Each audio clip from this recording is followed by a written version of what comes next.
Is 'n kinderbybel dan nie 'n lekker ding nie. Maar ek dink alle ma's weet waarvan ek praat as ek sê, daar kom 'n tyd dat mens by kinderbybels verbygroei. Al daai heerlike verhale, al daai mooi prentjies. Kinders word net te groot daarvoor. En wat dan?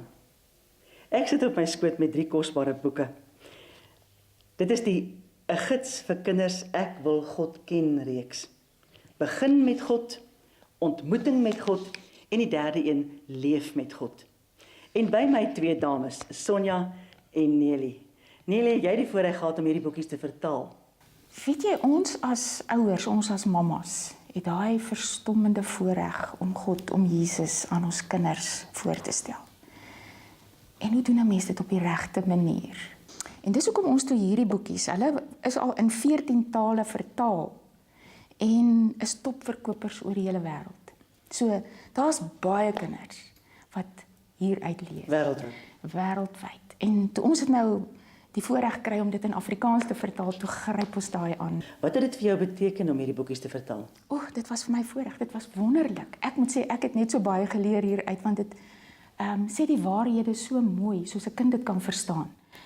Maar dit is God gesentreerd, dit gaan oor waaroor dit moet gaan. En dit is wat vir my baie beteken het.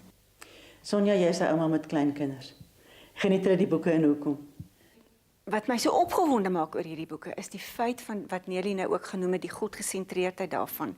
Jy weet, mens wil so graag hê jou kinders moet ook die ewige lewe ken en weet daarvan. Nou, ek is nogal sterk oortuig daarvan, as 'n mense kinders wil leer van wie God is, moet jy God aan jou kind voorstel.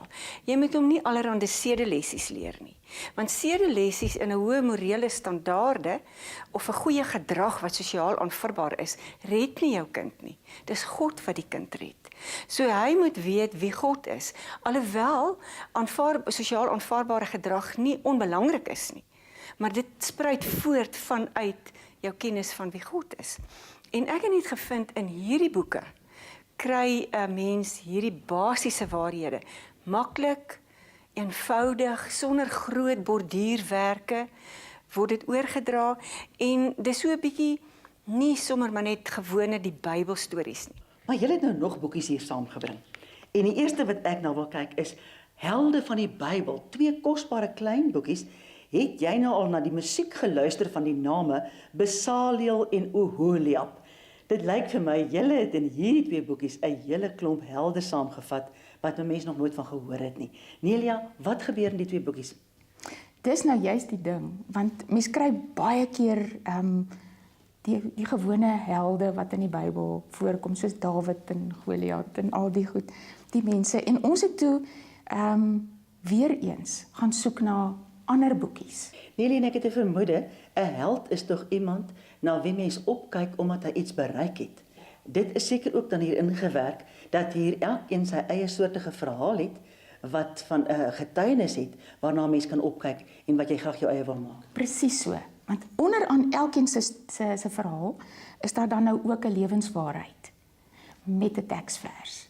En dan is daar, agter in die boekie is daar nou plek waar die kinders nou kan leer, en daai geheueversies dan nou vir hulle self ook kan hulle eie maak. Nou hier is kosbare boeke vir enige ma wat graag wil hê dat haar kinders die regte leesstof moet kry. Waar koop mens dit? Dis beskikbaar by alle Gospel Direct winkels en ook direk van ons af. Die nommer is 016 429 1100. Baie dankie julle 2 dames hoor.